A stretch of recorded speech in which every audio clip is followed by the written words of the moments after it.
Assalamualaikum warahmatullahi wabarakatuh. Selamat berjumpa kembali para pemirsa dengan channel Maulana Ariksa. Pada kesempatan ini saya akan menyajikan sebuah tayangan video, yaitu penampilan dari Gus Miftah bersama Ibu Bupati Banyuwangi yang sangat luar biasa, yaitu ibu istri dari Bapak Azwar Anas. Bagaimana ceritanya, langsung kita tonton saja videonya.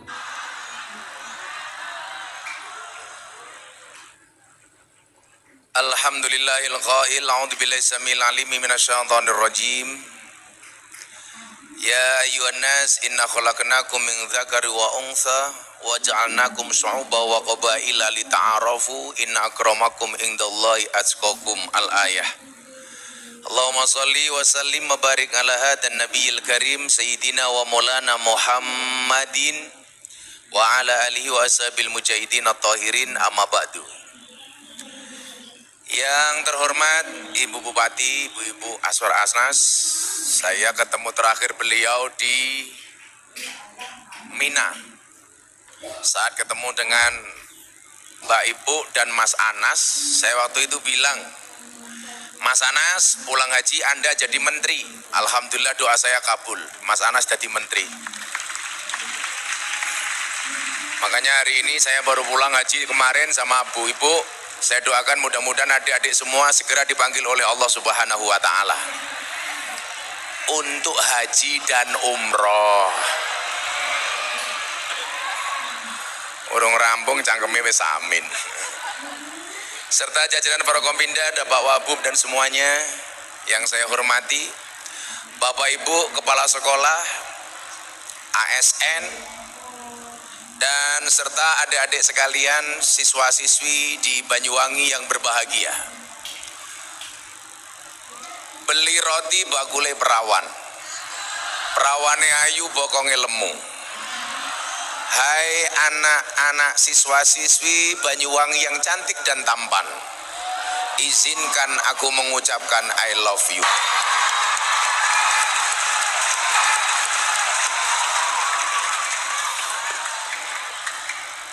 Ibu Bupati, saya laporkan, ketika saya di Arafah, saya ketemu dengan Ibu Gubernur.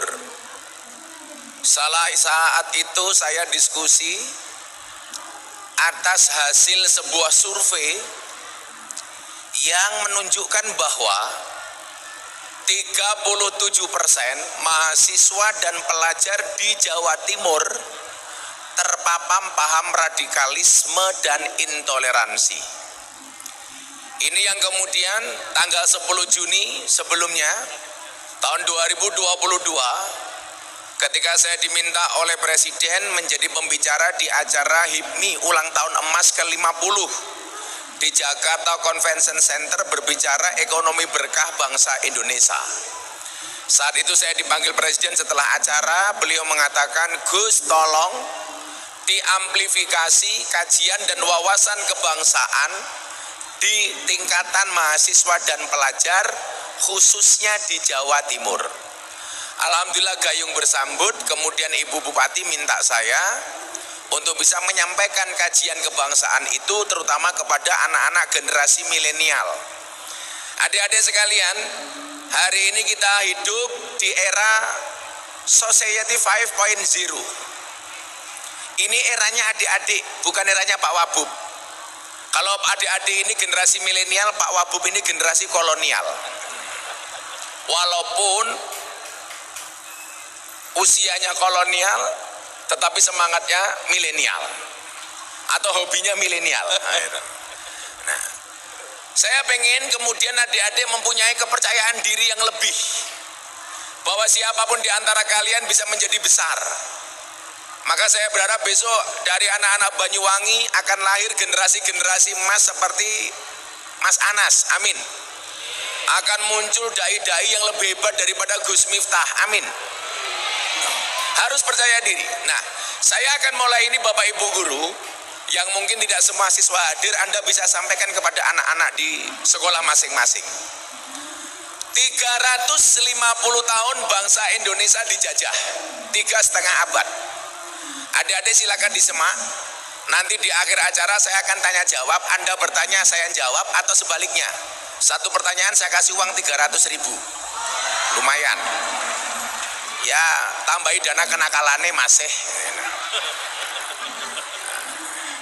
Makanya kupingnya sing saset masih. Ya. Jangan sampai kamu belajar hari ini malah nyanyi sing ora-ora. Begitu sulit. Apa? Generasi TikTok, Mbak. Jadi sekarangnya lagi ngetren begitu sulit. Kemudian terakhir dibengoi sama Pak Sugiran. Ame diketu. Gitu kira-kira. Nah, saya akan menyampaikan melalui pembahasan bahwa 350 tahun bangsa Indonesia dijajah. Ternyata ada satu impact negatif yang hari ini saya lihat ada di tengah-tengah generasi muda hari ini.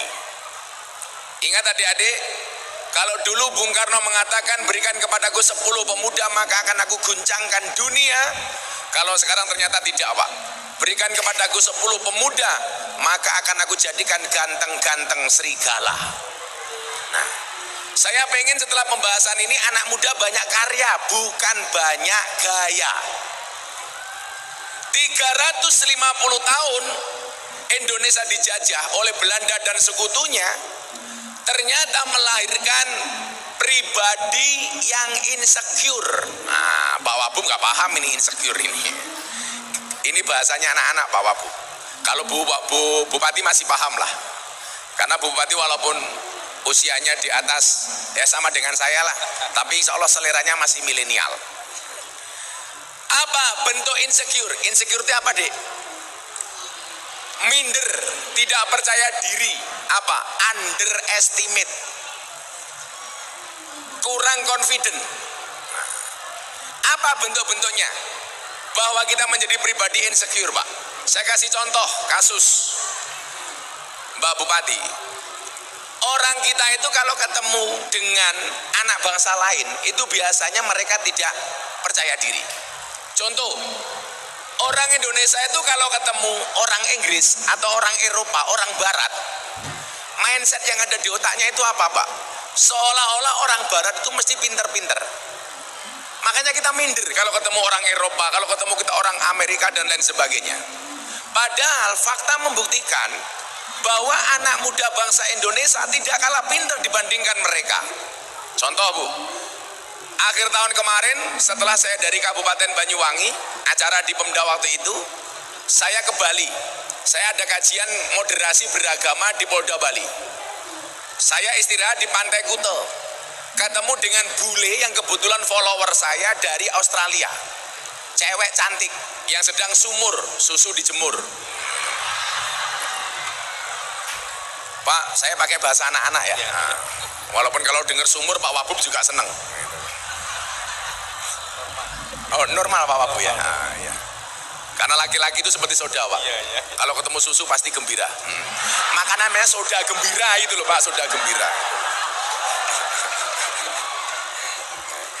Pak Tentara, mari dimakan, Pak. Oh, sudah. Jadi ini kolaborasi yang baik.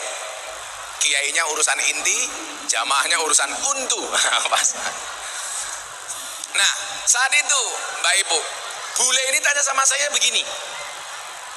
Kebetulan dari 230 orang yang masuk Islam melalui saya sampai hari ini, 235.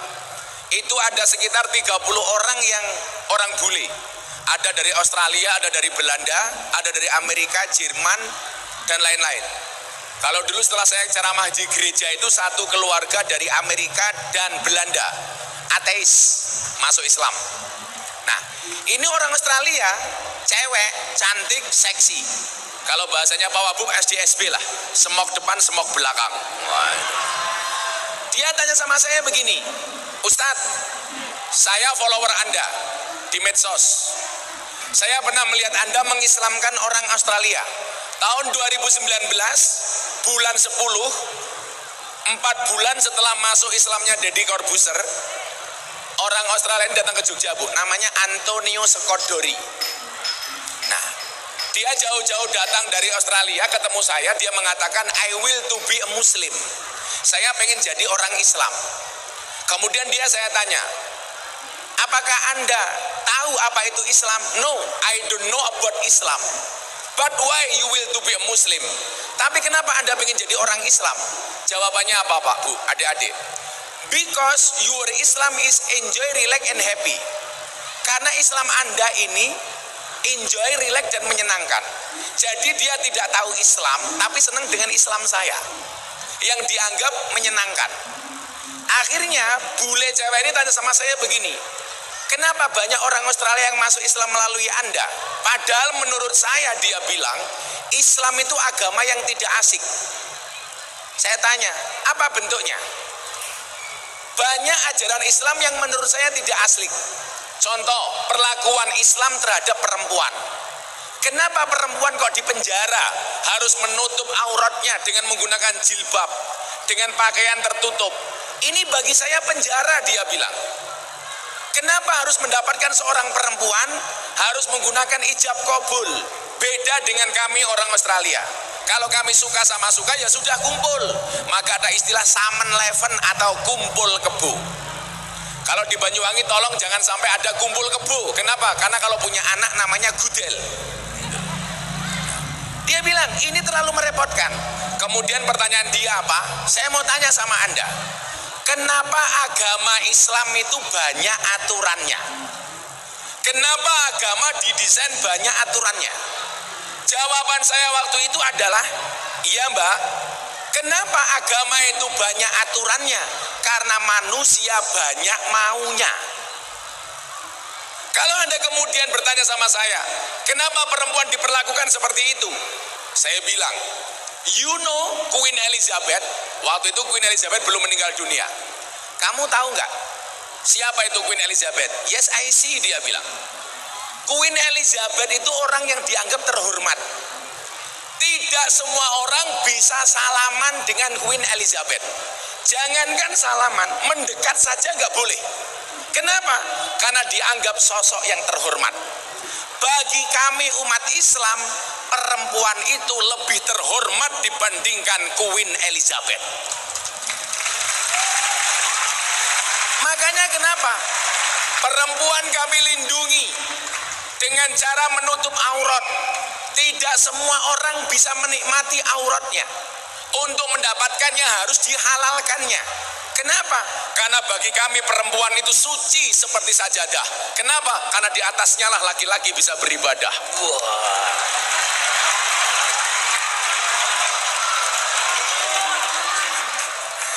Makanya adik-adik mohon maaf, mbak-mbak ini yang cewek-cewek. Kalau ada cowok suka sama kamu, pilihannya cuma satu di antara dua, halalkan atau tinggalkan. Wah. Yang cowok juga begitu. Kalau kamu senang dengan cewek, katakan sama cewekmu, Dek, non mati ketemu bak saja dibaca iklab, masa aku ketemu kamu tidak ijab? Lah.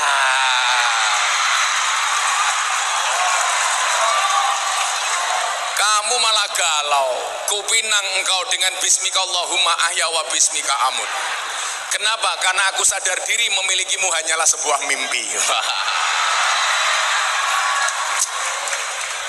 Ya kalau cinta kamu ditolak, kamu bilang sama pacar kamu, jika surat Yusufku tidak mampu meluluhkan hatimu, izinkan kulantunkan surat Yasin sebagai penutup kisah hidupmu. Wah, modar.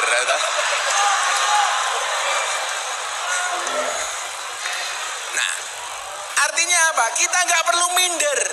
Ketika ketemu orang Barat, seolah-olah mereka lebih hebat dibandingkan kita. Oh no, jawabannya enggak. Enggak. Satu ketika, Mbak Ibu, saya ketemu dengan ateis dari Islandia. Jadi waktu itu saya mau tapping, syuting acara saya ngobrol bareng Gus Miftah. Yang waktu itu Mas Anas pernah jadi bintang tamu saya di RCTI itu. Ada mbak-mbak, ketemu saya 10 menit. Cewek cantik umur 21 tahun dari Islandia. Melihat saya pakai belangkon, pakai serban, dia tanya, who are you? Anda ini siapa? Kok pakaiannya aneh? Saya bilang, saya jawab Ustadz, dia nggak paham. Akhirnya saya jawab, what is the meaning of Ustad? Ustad is Muslim teachers. Baru dia ngerti. Kemudian apa yang jadi pertanyaan dia begini. Saya tanya, and you, I am Audur Linda from Iceland. Saya tanya, agama kamu apa? Before I am Christian and now atheist. Dulu dia orang Kristen, sekarang dia menjadi ateis. Kemudian saya tanya, kenapa Anda menjadi ateis? Apa jawaban dia? Because God is nothing. Tuhan itu nggak pernah ada. Religion is fiction. Agama itu hanya fiksi. We are believe in science, not in God. Kami hanya percaya kepada ilmu pengetahuan, tidak percaya kepada Tuhan. Diskusi sama saya 10 menit. Saya mau masuk studio, mau tapping, dia datang kepada saya. Ustadz, excuse me, ngopo? Saya bilang, I will to be a Muslim. Kenal saya 10 menit, dia masuk Islam. Yang pengen saya sampaikan bukan masalah itunya. Yang pengen saya sampaikan adalah bahwa sumber daya manusia bangsa Indonesia nggak kalah dengan mereka. Kenapa kita nggak percaya diri, Dan? Satu. Jadi kalau ketemu orang Barat, kita minder, seolah-olah mereka pintar. Kemudian yang kedua, kalau kita ketemu orang Cina, kita minder. Di otak kita apa? Seolah-olah kalau Cina itu pasti kaya, duitnya banyak. Makanya Bu, ini bukan rasis, tapi ini analisis. Coba, kita orang Indonesia, orang Jawa, masuk bank, bawa sertifikat, bawa BPKB, bawa SKASN, SKPNS. Mau utang ke bank, berbarengan dengan orang yang wajahnya Cina. Ini otaknya teller, orang-orang bank itu lebih percaya dengan teman-teman yang berwajah Cina dibandingkan orang Jawa. Kenapa? Karena mereka minder ketemu orang-orang Cina. Seolah-olah kalau Cina itu pasti kaya. Padahal kalau adik-adik ke Singkawang, Cina kere banyak. Jualan gorengan, ngamen, dan lain sebagainya. Tapi kita minder, Pak. Padahal ya mohon maaf, akhirnya kemudian terjadi apa? Uang negara banyak dikorupsi oleh mereka. Kasus BLBI dan lain sebagainya. Justru yang merampok adalah mereka. Tapi kita nggak percaya diri. Dua. Yang ketiga yang paling parah ini. Kalau orang Indonesia ketemu orang Arab, Bu, jenggotnya panjang, hidungnya mancung, pakai jubah, kita minder. Seolah-olah setiap orang Arab itu suci. Seolah-olah semua orang Arab itu Habib. Saya membawa jamaah awam. Kebetulan jamaah saya banyak preman, banyak copet, pemabuk. Dia nggak pernah ngaji, ikut saya umroh. Begitu landing di kota Jeddah, lihat banyak orang pakai jubah. Dia mengatakan apa? Loh, kok di sini Habib semua? Jadi seolah-olah kalau pakai jubah itu Habib. Apalagi kalau ngomongnya sudah anak antuma antum. Assalamualaikum akhi. Seolah-olah mereka suci, Pak. Maka kita minder ketemu mereka. Sehingga kemudian yang terjadi apa? Kekurang percayaan diri kita inilah kemudian kita hari ini kembali dijajah. Bukan dijajah secara agresi militer seperti Rusia kepada Ukraina. Oh tidak. Kenapa? Karena orang-orang yang punya kepentingan dengan Indonesia mikir kalau harus menjajah Indonesia dengan menggunakan agresi militer. Kenapa, Pak? Dulu zaman penjajahan Belanda yang mempunyai tank, mempunyai pesawat perang, alutsista yang komplit, kalah dengan pejuang bangsa kita. Oke, demikian tadi lah ceramah dari Gus Miftah bersama didampingi oleh Ibu Bupati, Ibu Ipuk yang berada di Banyuwangi. Sangat luar biasa ceramahnya. Semoga bermanfaat, bisa mengantarkan generasi di Banyuwangi menjadi generasi yang luar biasa. Sekian dulu sajian dari kami, semoga bermanfaat. Sampai jumpa di lain acara. Assalamualaikum warahmatullahi wabarakatuh.